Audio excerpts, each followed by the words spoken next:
No.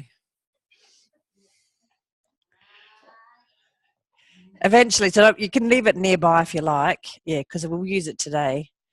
Actually, yeah, leave them nearby. That's well, too late. Anyway. Okay, so because I need to train you about what 9:30 means, because not you guys, because you're here. This is a trick for your classes. Start. Well, those of you who run classes, start on time. Otherwise, everybody knows that you'll wait for them, and they'll just get there later and later. And this is coming from someone who is almost always late, except for Feldy stuff. I'm at work. I have a reputation for being almost always late, which is a bad reputation. Because actually now it doesn't matter what I do. It doesn't matter how many times I get there early. I've got the reputation, and I think it's just stuck. It's stuck. Oh, it's like the yeah, that's right. It is. Yeah, that's a good point. It's a good point. Maybe I will. Yeah. We're not here. That's not fair. It's that you've come a long way to be here. Yeah.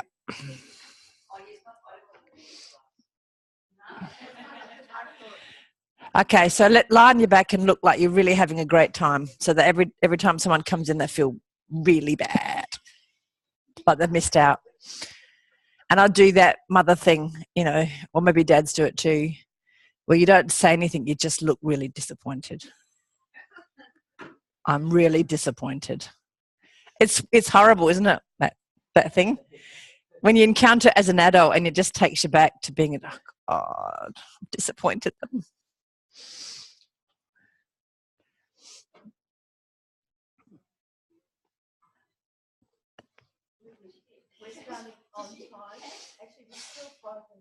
Yeah, we are. For all my histrionics.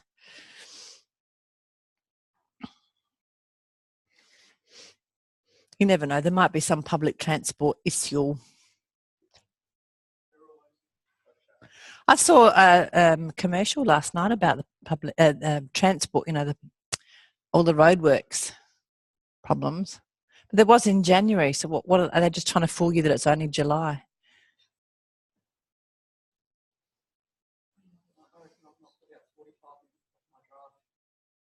Really? Ah. Geez, Louise, where do you live? Bunyip. Is that a place? Bunyip is the name of the newspaper in the country town that I grew up in. The Bunyip. Yeah. And this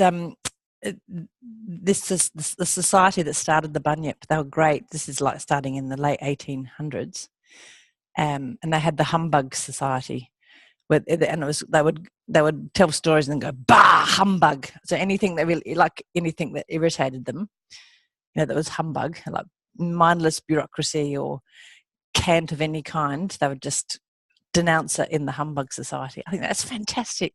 Isn't that great? And just have a bit of a laugh. Anyway, so have you noticed how long it takes you to settle onto the floor? And obviously it changes from day to day and session to session about what activity or what mind state or physical state you were in prior to the lesson. Have a reflection of the timing of your capacity to settle.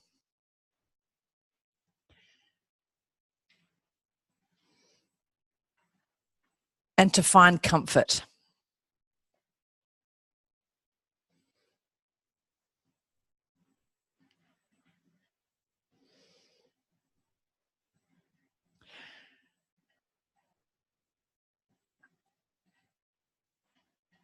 And then after that sort of general inquiry,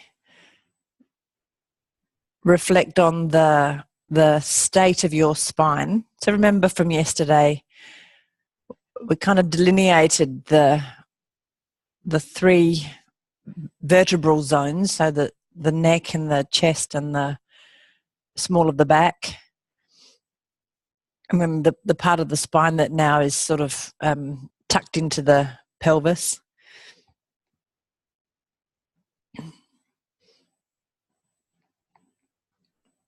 And if you had to kind of illustrate that spine in your mind's eye, which would be the bits that are really easy to draw, that really come to mind, and which are the bits where you'd have to kind of fudge it a bit?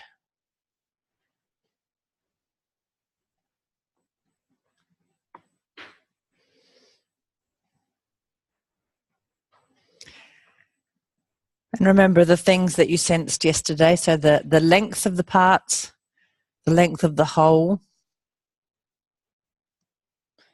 and the shape.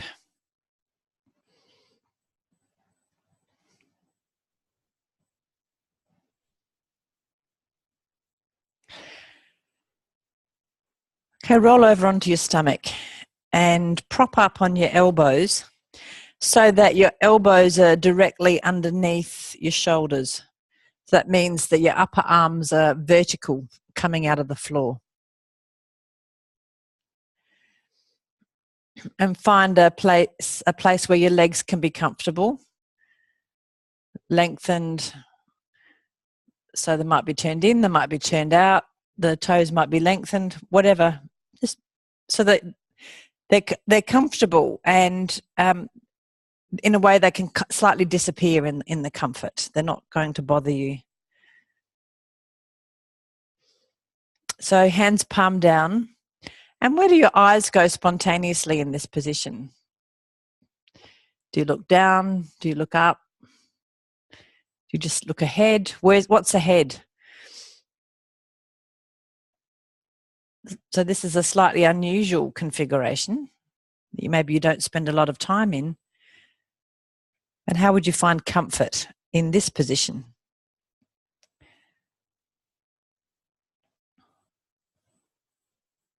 Now gently, slowly, let your head lower down. Just your head as if it's going to hang. Where does it hang from? Just hanging gently down.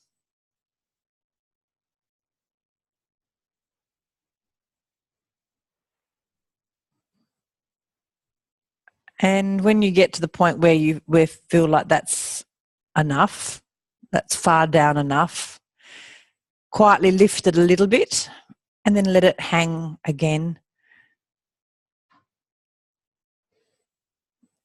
So that this constant slight lifting of the head and then allowing it to lower more and more.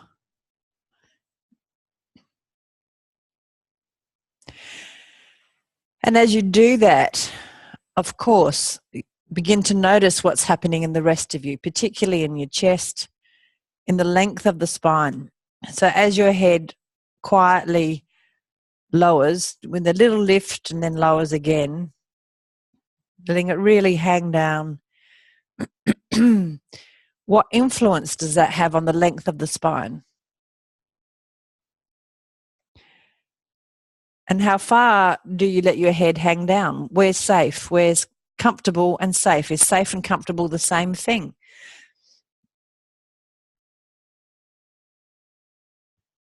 So the directionality of this is that the top of your head starts to hang somewhat more towards the floor, more or less. That's the direction. Doesn't have to get there. It's not a question of touching either. It's a question of the position of the head drooping. What does it take to let the head droop without pushing? So it's a letting go. It's a lifting and then a slow letting go, not a drop, because the head's so precious. Good. And rest on your stomach. Just come down flat.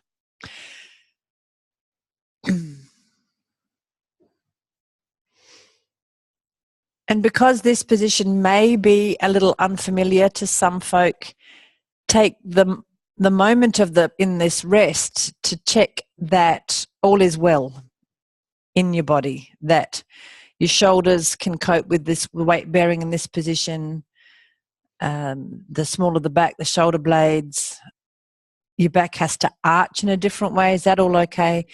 Just check, use the position of lying on your front to do a little check around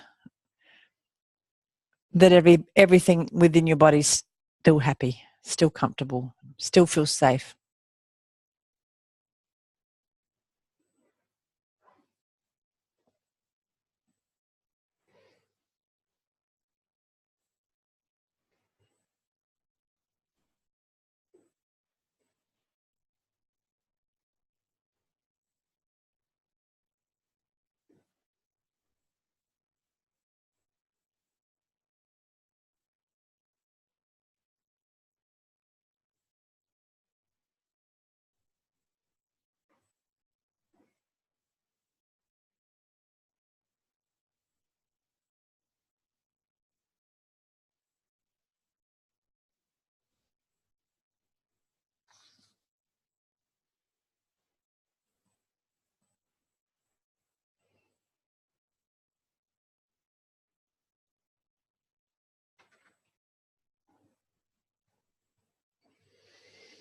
Come back into that position again, colloquially known as the Sphinx position. And again, make sure that your elbows are underneath your shoulders. And this is an important thing to pay attention to. If they're splayed, then you'll have to do more work. And again, try it. If your elbows go too far out, feel that there is some work that has to be done. If they're too far in, you might feel a little bit squeezed.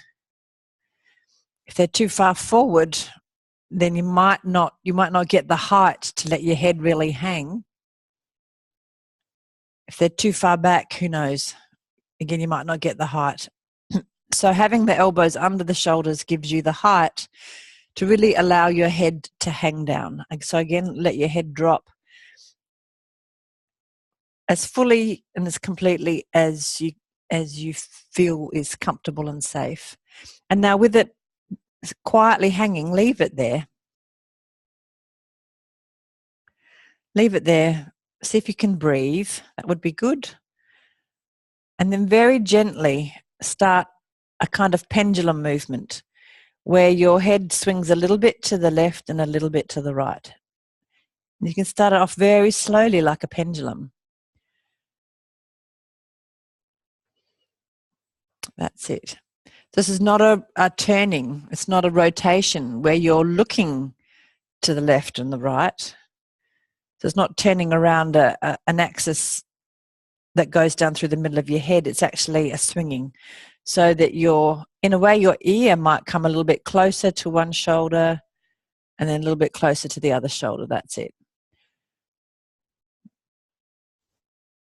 Doing the movement in a way that's comfortable, sustainable. And again, begin to grow the attention, if you haven't already, to not just that local arena of action where you might feel the movement happening the most, but to the rest of you, down through the length of the spine. So not just the cervical vertebrae, but into the chest, into the lumbar spine. Is there an influence of the shift of the weight of their head down into the pelvis or not? Or the legs? Or not. And again, it's not a question of there having to be things. It's just a question of, is the movement big enough to influence, or is your attention trained enough to pay attention down there?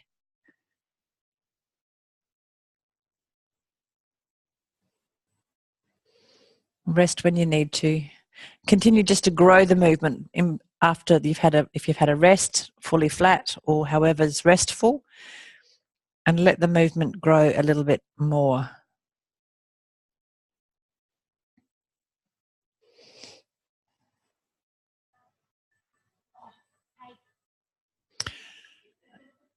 self-diagnosed.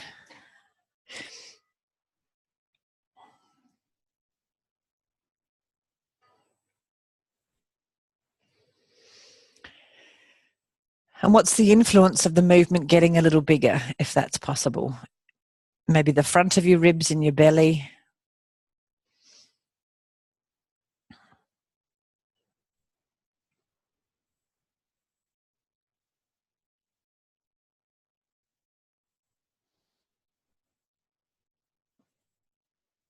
This arc of movement. Can you get a sense that it is an arc of movement?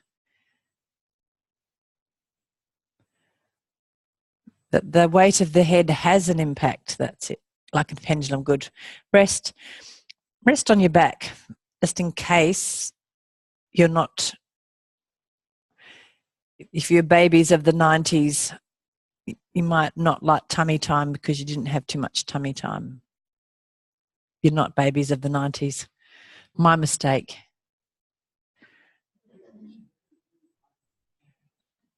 Would you want to be? No.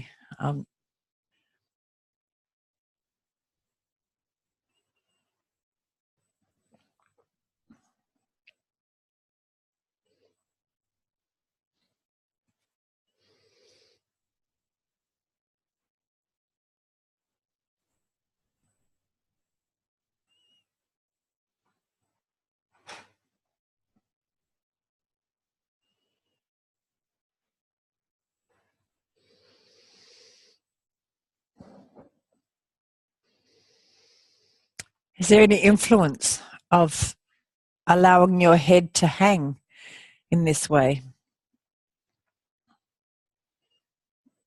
The way that your spine is held on the floor.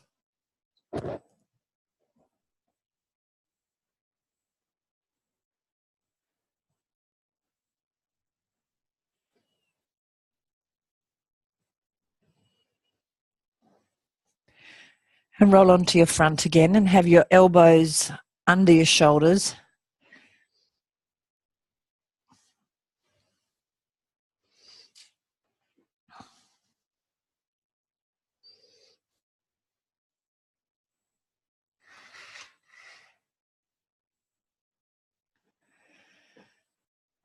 So that this position is sustainable. And again, gently, slowly let your head droop down so that it's hanging towards the floor. So the top of the head is more towards the floor. And it's like a passive movement. You simply let it happen. And again, begin that swinging to the left and the right. When you get to the left, do it just to do an arc, maybe 1 or 2 arcs.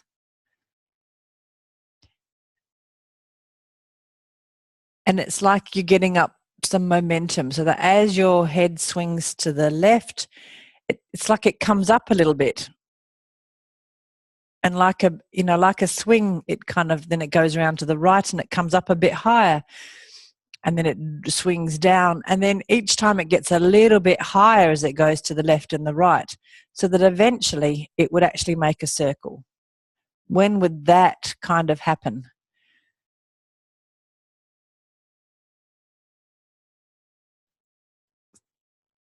So that you go through that position where your face is actually looking towards the front of the room, which in this case is for all of you, except for the 3 at the end. The front of the room is the wall on the side of the empty block of land, the TAFE side.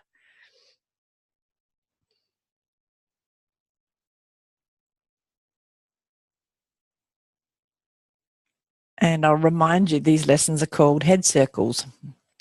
So how easy is the circle in this position?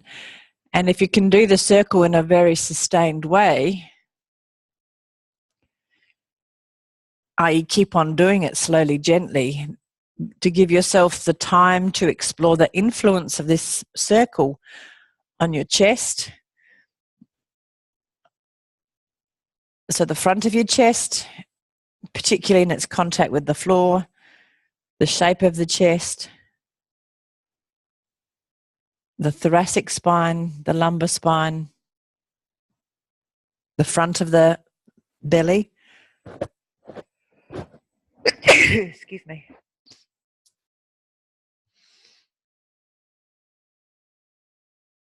The ribs between the pelvis and the space between the ribs and the pelvis.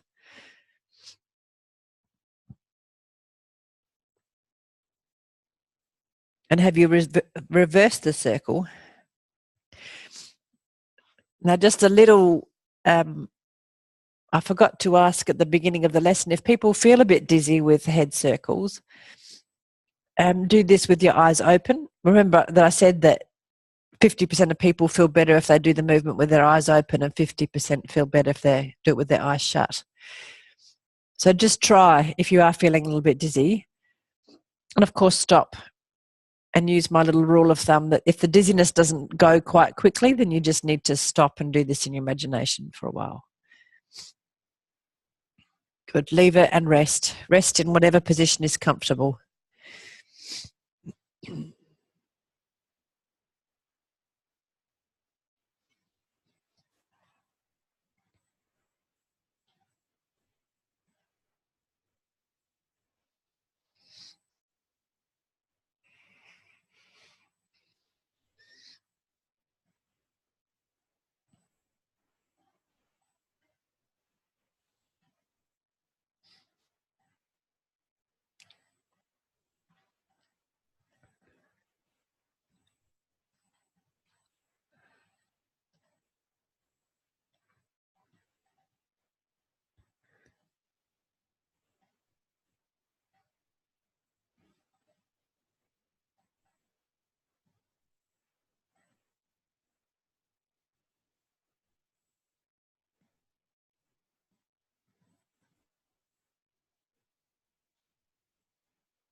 And how's your breathing with this movement? What's the influence of this mobilizing, if you like, of the spine by way of this wide arc of movement of the head? Come back up onto your elbows.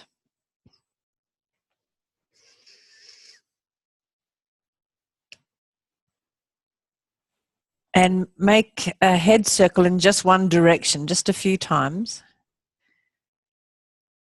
so that you're kind of familiar with the organization of the movement. And if you can sense any weight shift, how far down can you sense any weight shift? Is there a small sense of one leg lengthening as your head goes towards one shoulder? Again, it's just a suggestion. It's no compulsion to sense that. And then next time you do a head circle, pause for a moment somewhere and bring your elbows almost touching in underneath your chest, and continue to do a few head circles so that you have a point of comparison about the quality of the head circle with different configurations, different kinds of constraints, if you like. So what does this do? How does having your elbows close together influence the quality and perhaps even the quantity of a head circle? Or do you adapt? Does it require you to move somewhere else to maintain a sense of the head circling?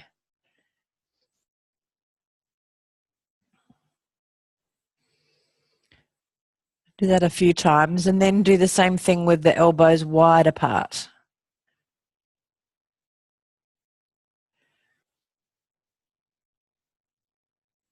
That's it. And again, the head circling in the same direction so that all things are the same except for the distance. And notice the influence, the change in work required of you.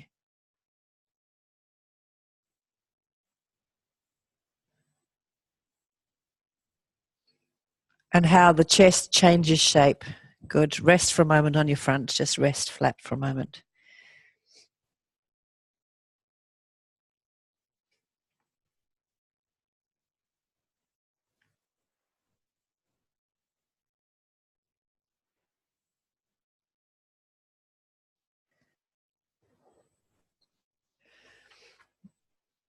And again, notice the influence on your breathing in this position. So, because you've done a lot of lessons on your front, you are somewhat familiar with feeling the change in the breathing pattern when you're on your stomach as opposed to on your back.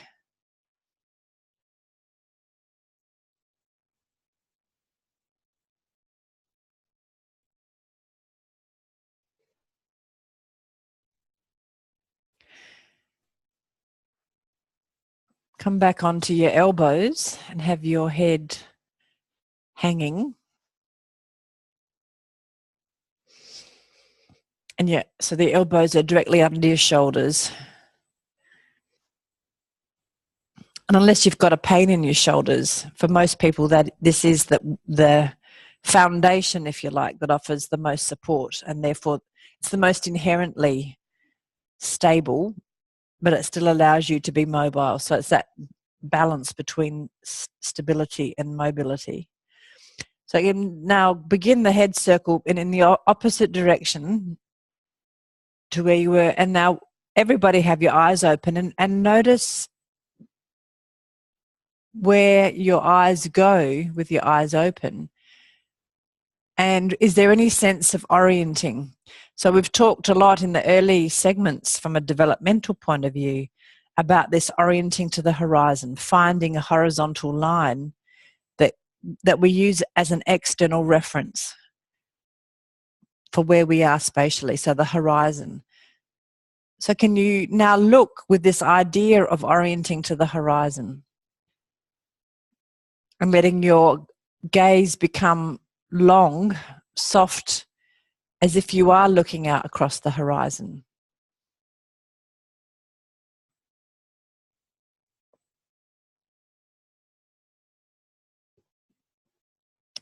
And then the head circle in a way becomes part of scanning the horizon, but circular.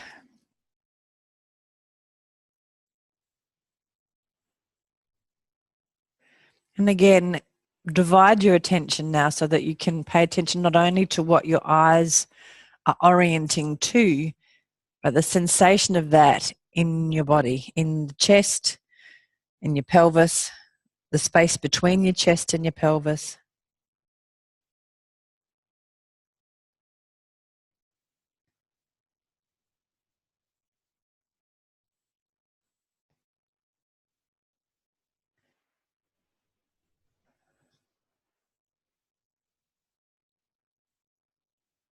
And roll over and lie on your back. Have a rest on your back.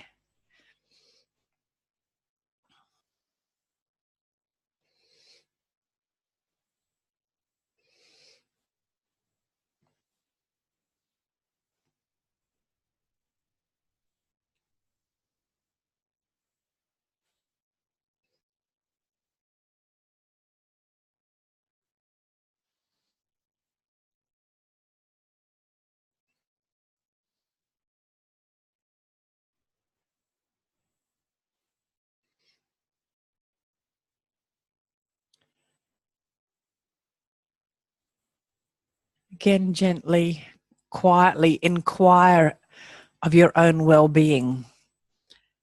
Am I taking care of my shoulders, my elbows,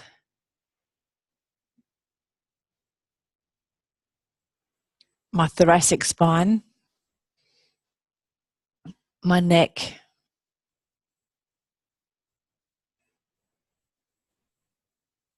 That's where the most obvious demands are for this lesson. However, it might be something else. Inquire gently.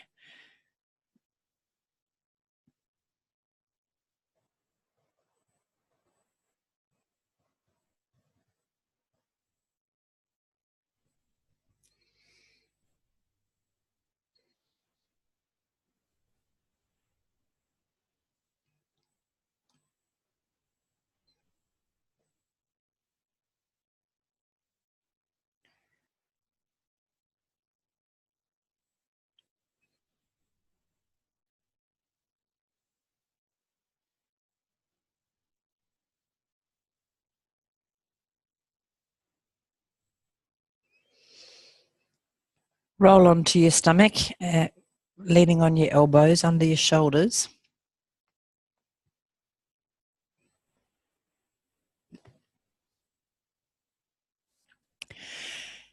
And now with you, so because the palms of your hands are resting on the floor in front of you, with your right arm, leave your right hand where it is, but straighten your elbow. So your elbow comes off the floor, and it's like you're pushing the right shoulder away from the floor. And can you find a way that you can kind of find the skeletal connection there? So the hand stays sort of still on the floor, and that you're now in a twist. And stay there. So stay with the elbow straight once you've kind of found that, almost like where you can prop. Right elbow goes straight. And now let your head hang down towards the floor and begin the head circle in just one direction for starters, so that you don't confuse yourself. And notice what your system does to adapt to this asymmetry. How do you adapt to having an imposed asymmetry on your spine, on your chest?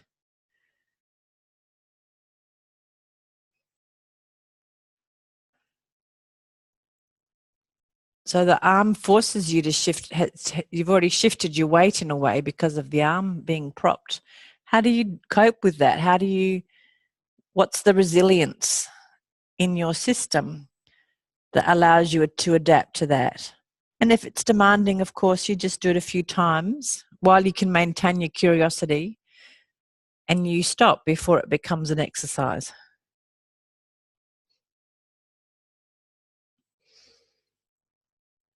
And try with your eyes open and with your eyes closed, and see if one helps more than the other.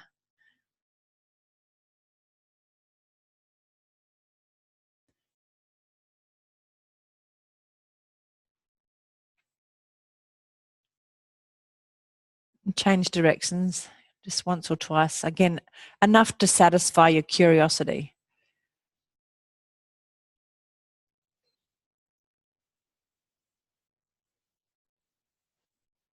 Do you have a preference?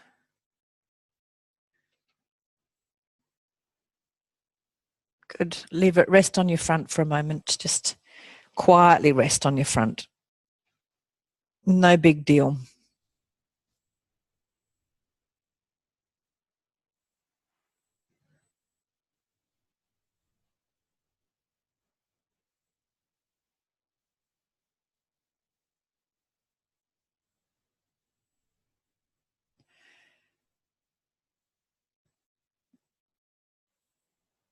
Come back up onto your elbows again.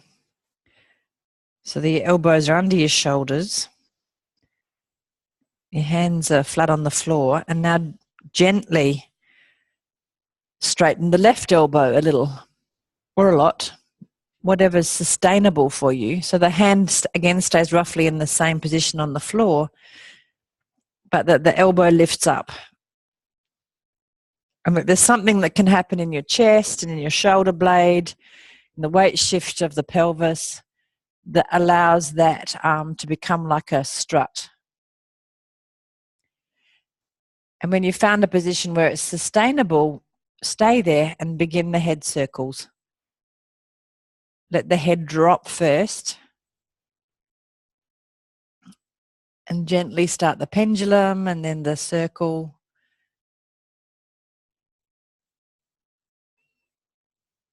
And again, allow your system to adapt to the opposite asymmetry. And we all have these asymmetries. This is an enforced scoliosis, if you like.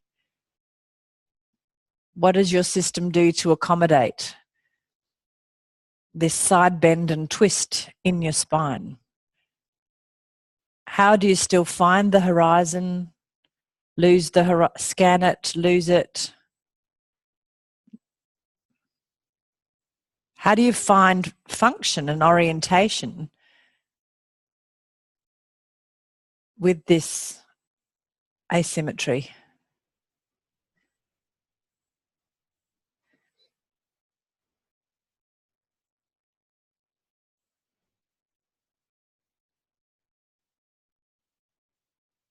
Change directions if you haven't already.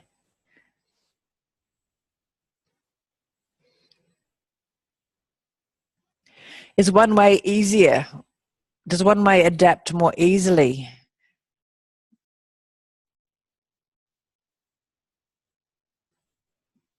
Does one way take a little bit longer to adapt?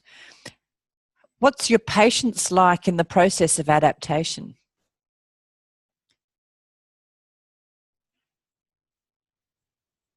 Good. Leave it rest on your front for a moment, just on your front, otherwise you'll have to do a big adjustment again.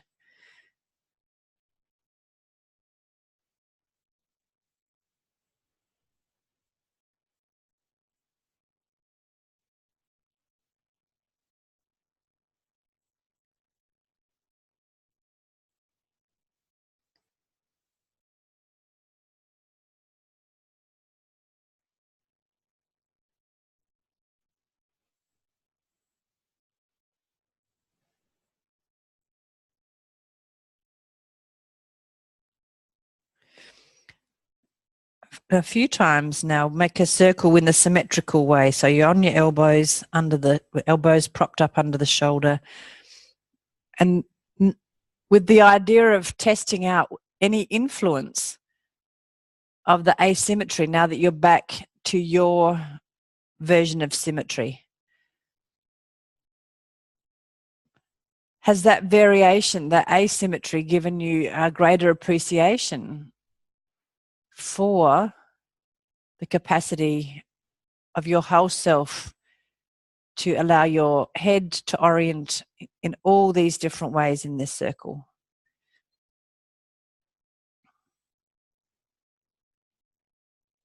The chest, the spine. What about the spine? The thoracic, the lumbar, the neck.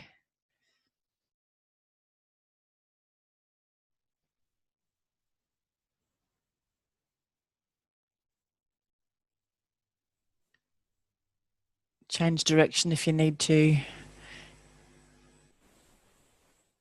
Good. Leave it. Rest on your back. Have a full rest on your back.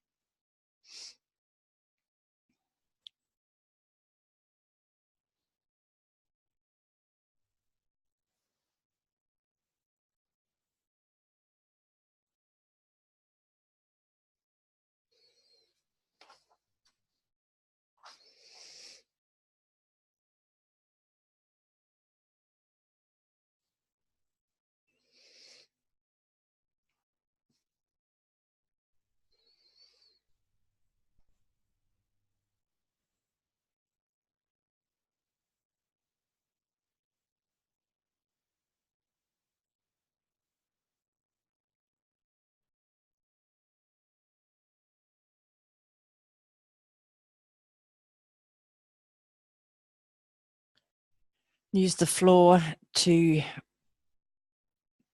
check in with your spine, the shape and the length,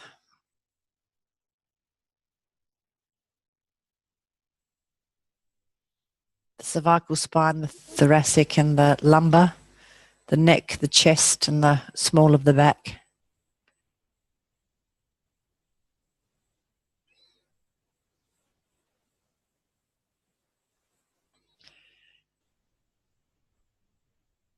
Now, staying on your back, or staying in this orientation, find a way to prop up on your elbows so that your head is lifted, the top of your chest is lifted. Your elbows are once again under your shoulders, but you're on your back.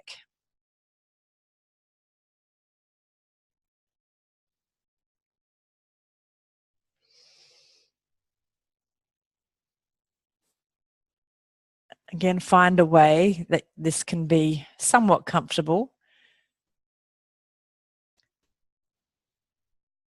And at the moment, just leave your legs long for a moment, if that's possible.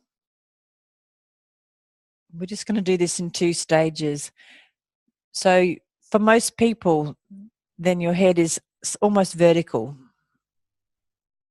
It can be quite taxing depending on how much your chest sinks as to how vertical your head is. But in this position, start to do a little circle.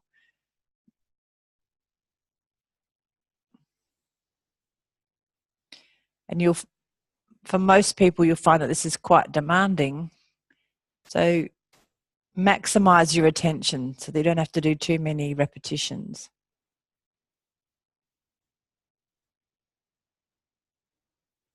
That's it. And reverse the circle. And what's the sense of finding the horizon in this position?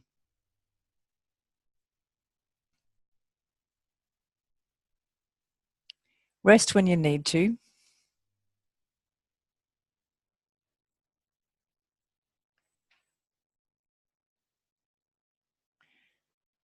And in your own time, when you come back to the position, the actual variation that this is called for is to have the soles of your feet together and your knees open wide.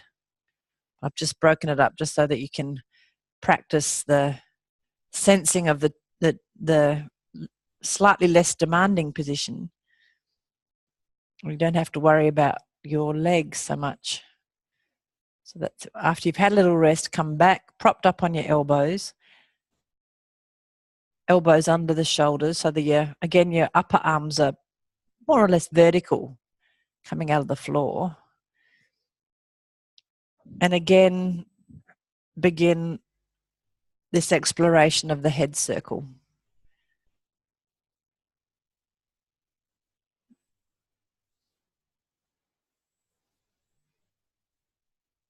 And what is the influence of having your knees drawn up? What does that offer you in terms of mobility or not? So for some people, it's so demanding in the groin muscles that it just is a distraction. For other people, it might free the pelvis. So really, this is your experiment. I have no predictions for you as an individual. It's your experiment as to the influence of this.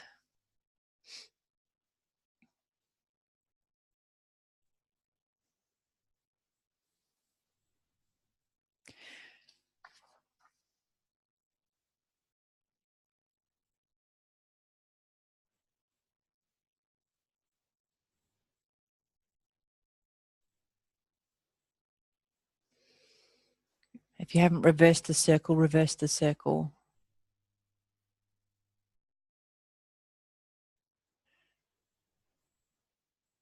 Are you breathing?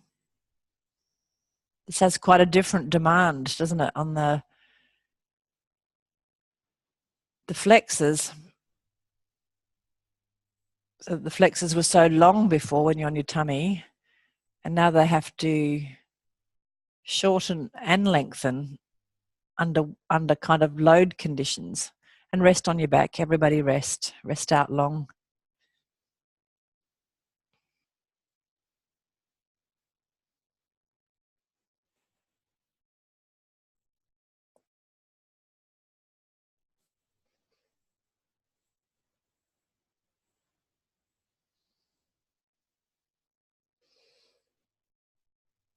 What's the aftermath of that movement? What has that perturbed in your system?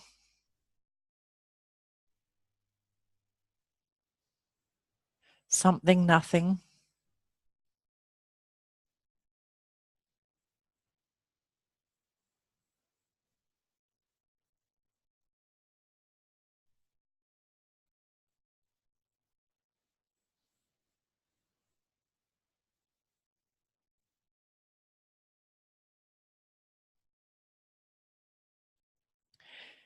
Come back to that position so that you're propped on your elbows. Your head is more or less erect and your soles of your feet are together. And don't take as gospel the first place that you planted your elbows. You can check, a little bit further back or a little bit further out, a little bit further in. And this time begin a pelvic clock kind of movement. So you can just start with the 12-6 movement if that helps.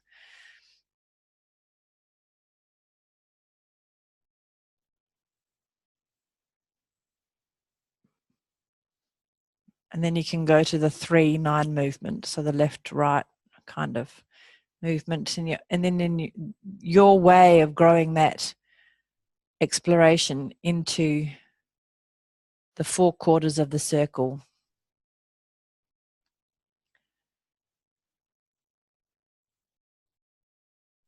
So this is a familiar part of the ATM in a slightly different context, though. Can you track the influence of the circles at the other end of you on the length of your spine?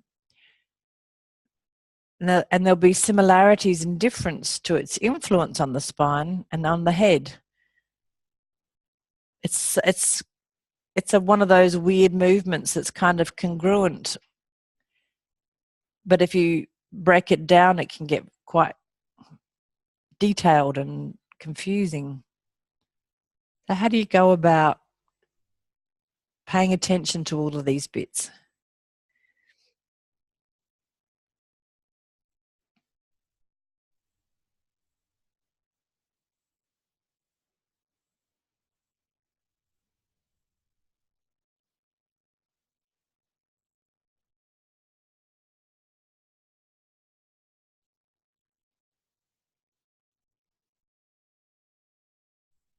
Good, rest for a moment on your back.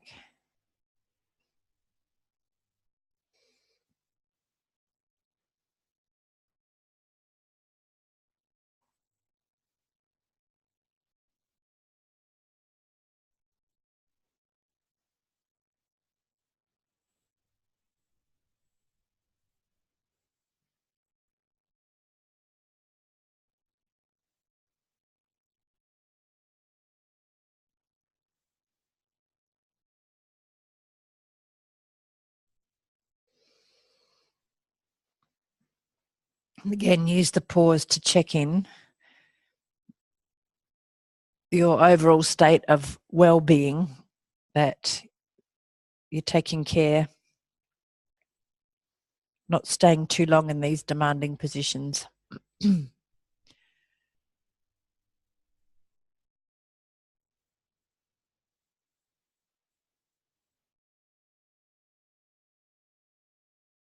Come back into that position of resting on your elbows while you're on your back, soles of your feet together. And now very simply,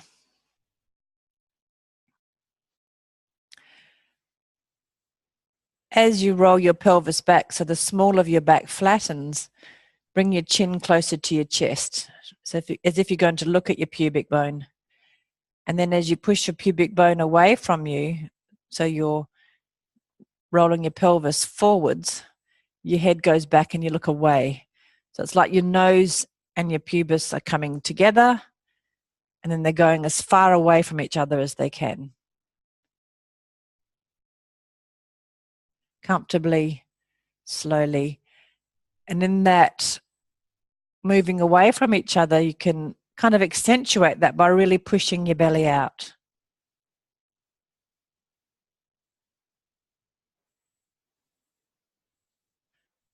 So you get a sense of the roundness in the front of you as your nose and your pubic bone go away from each other. And then as your nose and your pubic bone come towards each other, you get a sense of the roundness in the small of your back. The whole spine curve. So you're kind of going from a C curve going forwards all the way from the back of your head down to your tailbone, and then you reverse the C curve as your nose and your pubis go away from each other. So instead of having that kind of S shape, you go from one C curve to another C curve. That's it. And which C curve do you like best? You had to live in a C curve, which one would it be? That's it. Good, rest. Rest on your back.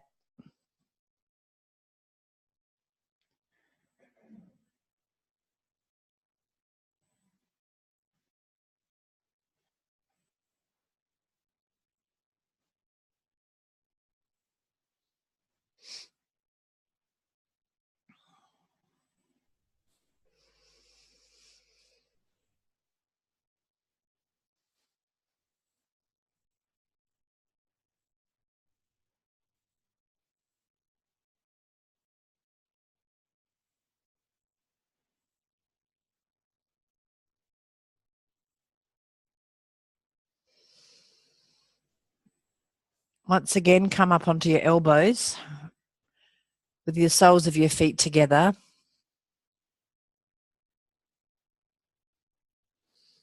And make a few head circles after those explorations.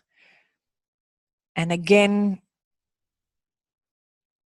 marshal up your curiosity to see what's the influence of those reminder movements, aren't they? The pelvic clock and the tilting are reminder movements on your capacity to roll your head in a circle.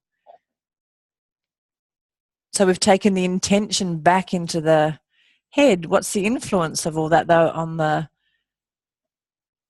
chest and the sternum? Do you get a sense of the sternum sliding, raising, lowering, moving through space? In fact, is there a little circle in the sternum? Not within the sternum, a circle of the sternum. That's it.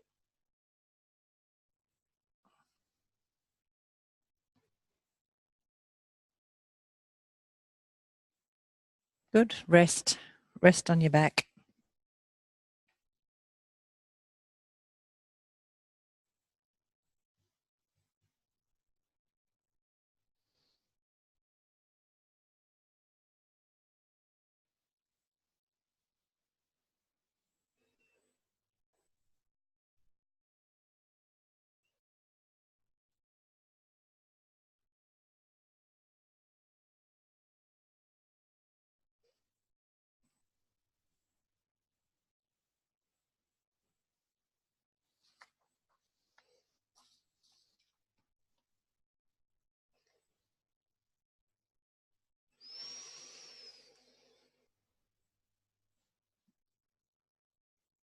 What's the influence of that series of moves on the floor, on the way the floor supports you, the way you allow the floor to support you? What's the influence of that on this relationship between you and the floor, you and the ground?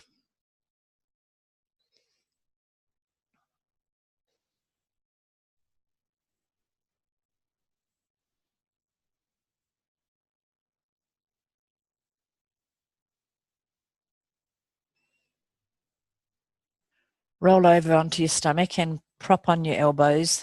So your elbows are underneath your shoulders.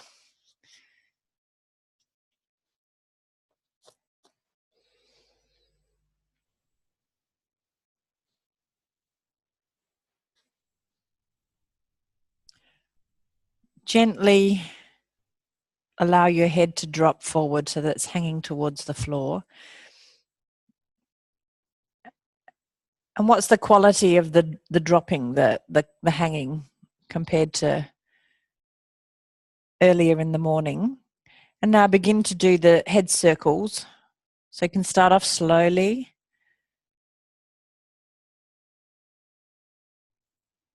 Kind of allowing the head to swing like a pendulum left and right, and then the arc gets bigger so that you start to make more of a complete circle until there is a complete circle.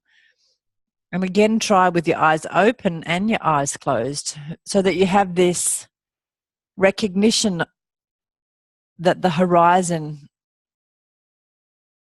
that you can use the horizon to orient yourself. But there's a function in this movement.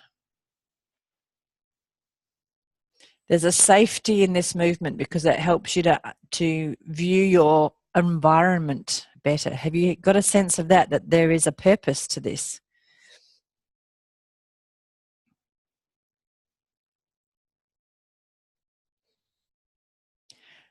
And again, what do you feel in your chest? What's the capacity of your ribs to support this movement? So is it a circling of the head in what joints now? What joints are allowing this movement to happen?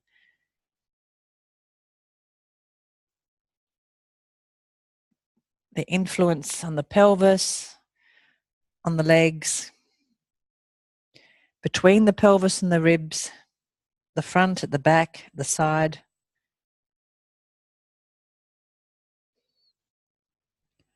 And is the circle clearest if you think about the point of the head making the circle, or the chin, or the nose, or the eyes?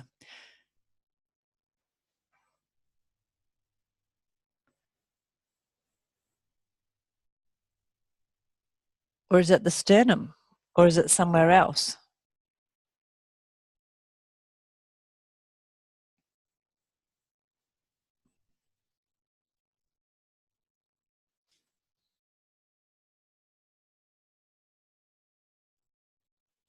Leave it and rest on your front.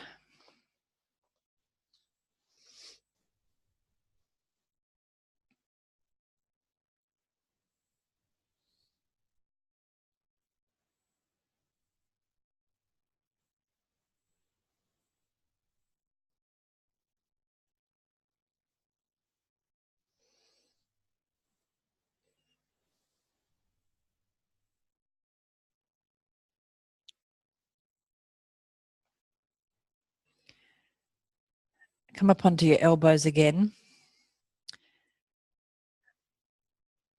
And confirm that your hands are palm down and sort of in front of your elbows, as it were. Now, slowly, gently straighten both elbows as much as is comfortable. Notice the influence that that has on your chest. Make some small adjustments with your hands, but find a place where you could actually stay there for a few moments with your elbows straight, and that you can then let your head hang and begin the head circles with your elbows propped. And can you breathe?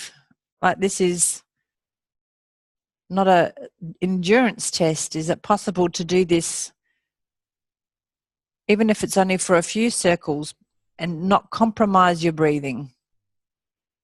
And again, how do you adapt to this increase in demand on the system? Where can you soften? Where can you let the work be released so that your skeleton can do the work rather than your willpower?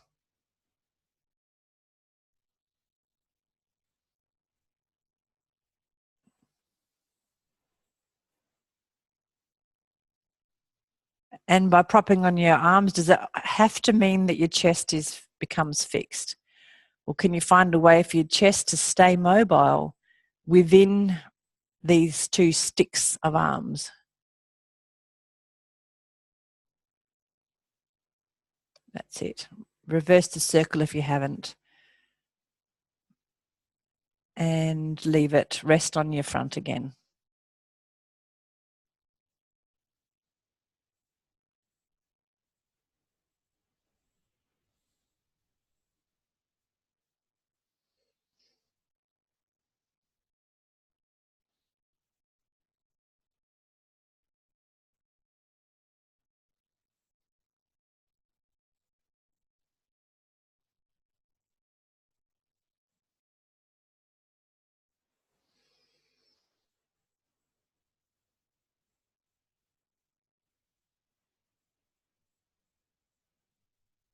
And for the last time, come up onto your elbows.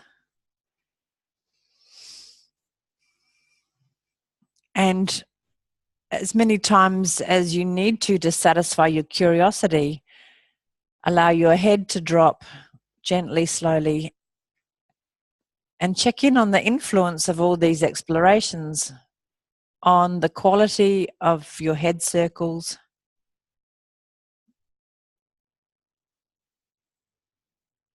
and what do we mean by quality here? The elegance, the efficiency, the ease, the uninterrupted breathing. There might be a sense of satisfaction. The horizon might look clearer to you. The environment might be easier to perceive. So it might not just be an internal change, but a change in your perception of the external world.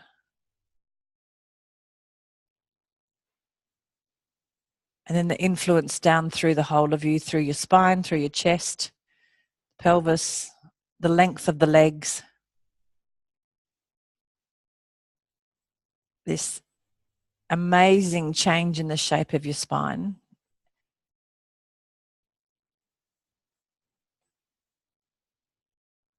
Good. Leave it and rest on your back.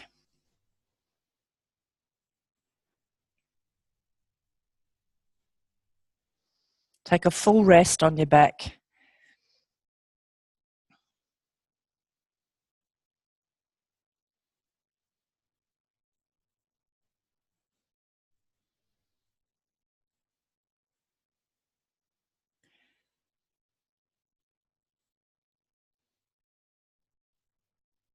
And notice your spine now. How is it, this spine that's just had a fantastically comprehensive workout, if you like?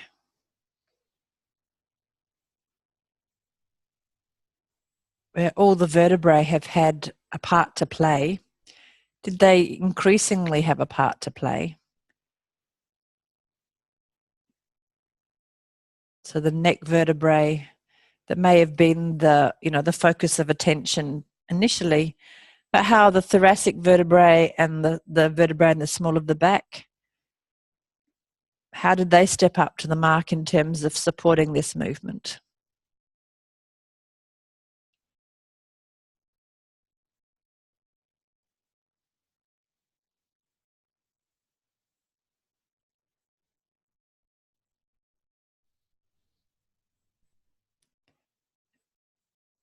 And interdependently with the vertebrae, the contribution of the ribs, so the front of the chest, the side, the backs of the chest, and the sternum, and the pelvis. So both of these rings of muscle that arc forward from the vertebrae.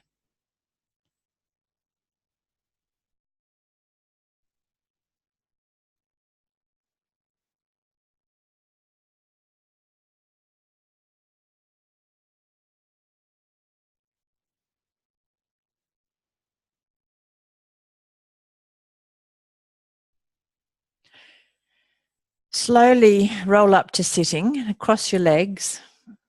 So stay in sitting with your legs crossed. And find a place where your hands can be somewhat behind you, the fingers pointing forward. So you're making a wise choice about how much or how little weight to put on your hands. And let your head hang backward as it did yesterday afternoon.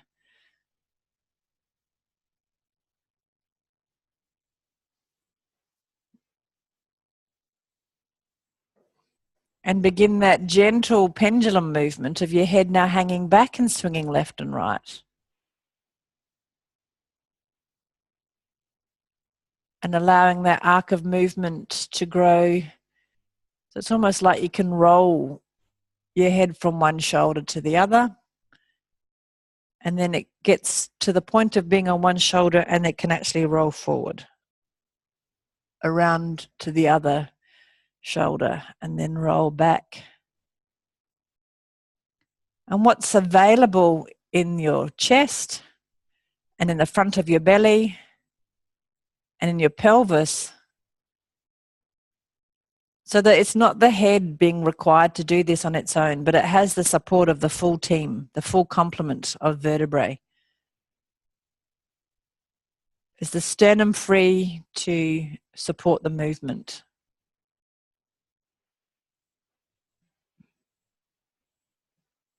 And is there a sense that as your nose really goes up and back towards the ceiling, that your pubic bone can go away and that belly can come forward? And then likewise, when the nose completes the circle forwards and it's down towards the sternum, that the pubic bone can come a little bit towards it. So it's not forcing a relationship, but it's just acknowledging that relationship. And of course, the length of the front of you in between those two moments.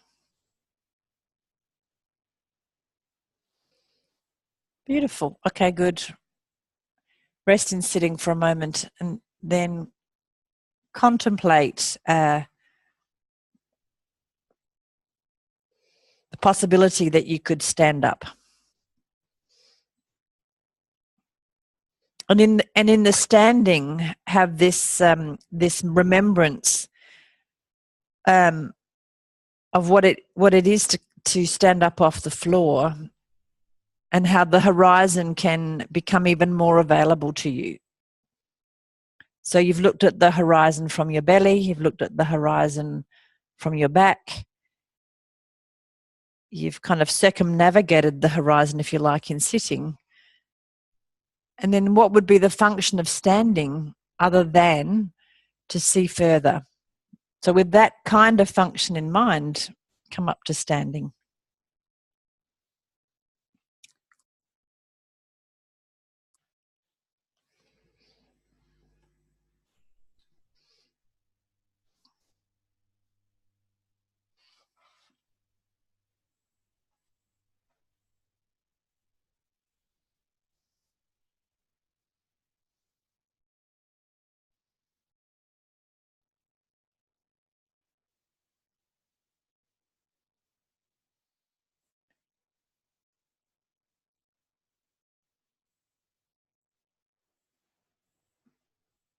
And is there still an influence of those explorations in standing on your spine, individually and collectively?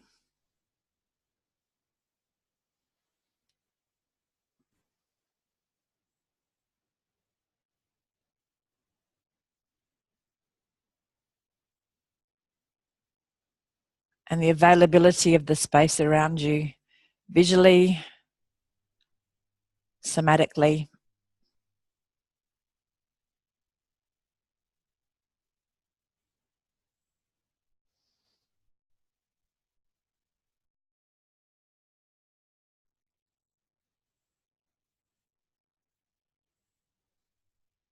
And if you want to know a function that this lesson is really good for, it's putting eye drops in your eyes.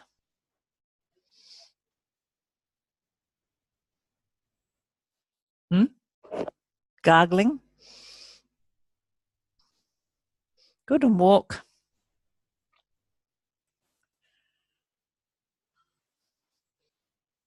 And as you walk, what is available to you in your vertebrae to track? Collectively, individually.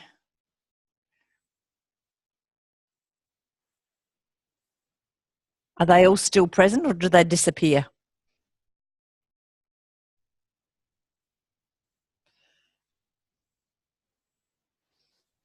And if you had to suddenly look at the person near you, how could the whole of your spine allow you to orient to their face?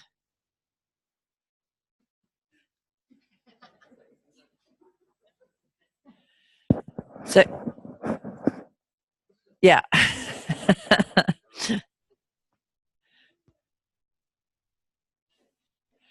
So you could orient to a tall person, you can orient to a short person, you can orient to somebody behind you, somebody to the side of you.